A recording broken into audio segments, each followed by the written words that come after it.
कभी सोचा है कि सिर्फ एक शहर के दम पर एक बहुत बड़ा साम्राज्य कैसे खड़ा किया जा सकता है? चलिए, आज दिल्ली सल्तनत के इसी सफर को समझते हैं, जो शक्ति, रणनीति और सामाजिक उथल-पुथल की एक बेहद दिलचस्प कहानी है। जरा सोचिए, दिल्ली के शुरुआती सुल्तानों के सामने यही वो सबसे बड़ा सवाल था। उनके पास बस एक शहर था, लेकिन ख्वाब था पूरे उपमहाद्वीप पर राज करने का। तो उन्होंने ये किया कैसे? क्या था उनका मास्टर प्लान? अक्सर हम ये मान लेते हैं कि दिल्ली हमेशा से सत्ता का केंद्र रही है, पर सच तो यह है कि 12वीं सदी से पहले दिल्ली की कोई खास पहचान नहीं थी। तो एक मामूली शहर से एक विशाल साम्राज्य की राजधानी बनने का सफर आसान तो बिल्कुल नहीं रहा होगा। तो एक नए शासक के लिए सबसे पहला और सबसे बड़ा सवाल क्या होता है? वो ये कि भरोसा किस पर किया जाए। आखिर पूरा साम्राज्य अकेले तो नहीं चलाया जा सकता, भरोसेमंद लोगों की एक टीम तो चाहिए ही। तो सुल्तानों ने इसका एक ऐसा जवाब निकाला जो उस जमाने में किसी ने सोचा भी नहीं होगा। बंदगान। ये सिर्फ गुलाम नहीं थे, ये वो खास लोग थे जिन्हें सैन्य सेवा के लिए खरीदा जाता था। सुल्तान खुद उन्हें ट्रेनिंग देते थे और उन्हीं पर सबसे ज्यादा भरोसा करते थे। अब देखिए, ये उस जमाने की पूरी व्यवस्था को उलटने जैसा था। एक तरफ थे बड़े बड़े अमीर जमींदार, जिनकी वफादारी हमेशा शक के घेरे में रहती थी। क्यों? क्योंकि उनके पास अपनी जमीन थी, अपनी ताकत थी। लेकिन दूसरी तरफ ये सैन्य गुलाम थे, जिनकी दुनिया ही सुल्तान से शुरू और सुल्तान पर खत्म होती थी। वो पूरी तरह अपने मालिक पर निर्भर थे। ये सिर्फ कोई कही सुनी बात नहीं थी, ये सुल्तानों को दी जाने वाली सीधी सीधी सलाह थी। सोचकर देखिए, एक बेटा तो विरासत के लिए चुनौती भी दे सकता था, बगावत भी कर सकता था, लेकिन एक वफादार गुलाम, वो तो सिर्फ सेवा करता था। मतलब साफ था, खून के रिश्ते से ज्यादा भरोसे की कीमत थी। और सुल्तान मोहम्मद तुगलक तो इस सोच को एक कदम और आगे ले गए। जरा कल्पना कीजिए, एक शराब बनाने वाले, एक नाई या एक माली को सरकार में ऊंचे ऊंचे पद दिए जा रहे हैं। ये उस वक्त के खानदानी अमीरों के लिए किसी सदमे से कम नहीं था, जिन्हें लगता था कि राज करने का हक तो सिर्फ उनका है। तो ठीक है, भरोसेमंद लोग तो मिल गए, मगर एक साम्राज्य सिर्फ भरोसे पर नहीं चलता। उसे चलाने के लिए चाहिए पैसा, बहुत सारा पैसा। और इतनी बड़ी सेना का खर्च कहाँ से आएगा? और इसका हल निकाला गया इक्ता सिस्टम से। ये सच में एक बहुत ही जीनियस आइडिया था। एक ऐसा सिस्टम जिससे एक ही साथ दो मसले हल हो रहे थे। सेना को सैलरी भी मिल रही थी और दूर दराज के इलाकों पर कंट्रोल भी बना हुआ था। अच्छा, तो ये सिस्टम काम कैसे करता था? बहुत आसान तरीके से समझते हैं। सुल्तान अपने कमांडर यानी इक्तादार को एक इलाका मतलब इक्ता सौंप देता था।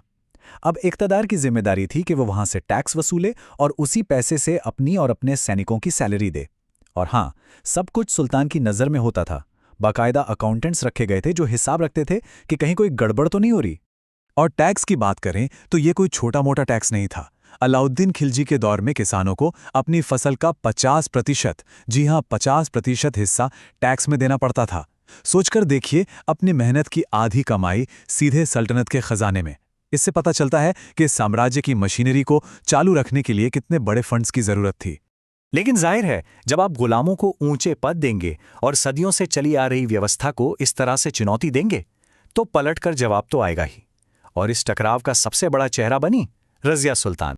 साल था 1236। सुल्तान इल्तुतमिश की बेटी रज़िया सिंहासन पर बैठीं। उस दौर के इतिहासकार तक ये मानते थे कि रज़िया अपने सभी भाइयों से ज्यादा काबिल और लायक थीं। पर एक दिक्कत थी, वो एक औरत थीं। और उस जमाने के दरबारियों के लिए ये बात हजम करना नामुमकिन था कि एक औरत उन पर हुकूमत करे। लेकिन रज़िया चुप बैठने वालों में से नहीं थी। उन्होंने पुरुषों की तरह कपड़े पहनकर या अपनी पहचान छिपाकर राज नहीं किया, बल्कि उन्होंने अपने सिक्कों पर गर्व से लिखवाया कि वो सुल्तान इल्तुतमिश की बेटी हैं। ये महज एक सिक्का नहीं था, ये एक ऐलान था, उनकी हिम्मत का सबूत।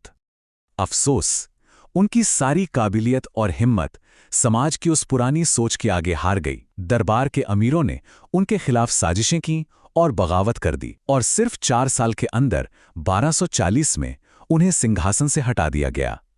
इस लड़ाई में काबिलियत पर परंपरा भारी पड़ गई। तो हमने देखा कि सल्तनत ने वफादारी और पैसे का इंतजाम तो कर लिया, लेकिन क्या इसका मतलब ये था कि उनका कंट्रोल हर जगह था? नहीं, बिल्कुल नहीं। हर ताकत की अपनी एक सीमा होती है, और दिल्ली सल्तनत की भी थी। दिल्ली में बैठकर बंगाल या दक्षिण भारत जैसे दूर के इलाकों पर पकड़ बनाए रखना लगभग नामुमकिन था। ये कुछ ऐसा था कि एक धागे से बहुत दूर बंधी पतंग को संभालने की कोशिश करना। जरा सा ध्यान हटा और खेल खत्म। अक्सर जैसे ही कोई मौका मिलता, ये प्रांत खुद को आजाद घोषित कर देते थे। और बात सिर्फ दूरी की नहीं थी, जमीन की भी थी। 14वीं सदी के मशहूर यात्री इब्ने बतूता ने लिखा है कि कैसे स्थानीय सरदार पहाड़ों में या घने बांस के जंगलों में अपने किले बनाकर रहते थे। ये वो जगह थी जहां सुल्तान की बड़ी बड़ी सेनाओं का पहुंचना भी मुश्किल था। ये बगावत के ऐसे छोटे छोटे गढ़ थे जो कभी पूरी तरह खत्म नहीं हुए। तो अगर हम पूरे सफर को देखें तो ये कहानी राजपूत राजवंशों से शुरू होती है, फिर आते हैं शुरुआती तुर्क शासक, उनके बाद खिलजी, फिर तुगलक, सैयद और आखिर में लोदी वंश। लगभग 300 साल से भी ज्यादा दिल्ली सल्तनत ने इस उपमहाद्वीप की तकदीर लिखी।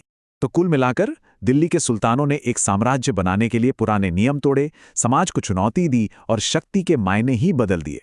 और ये पूरी कहानी हमें एक बहुत ही बुनियादी सवाल पर लाकर छोड़ देती है, सत्ता के इस खेल में आखिर ज्यादा क्या मायने रखता है? किसी खास खानदान में पैदा होना या अपनी वफादारी और काबिलियत से अपनी जगह बनाना? ये एक ऐसा सवाल है जिस पर सोचना आज भी उतना ही जरूरी है।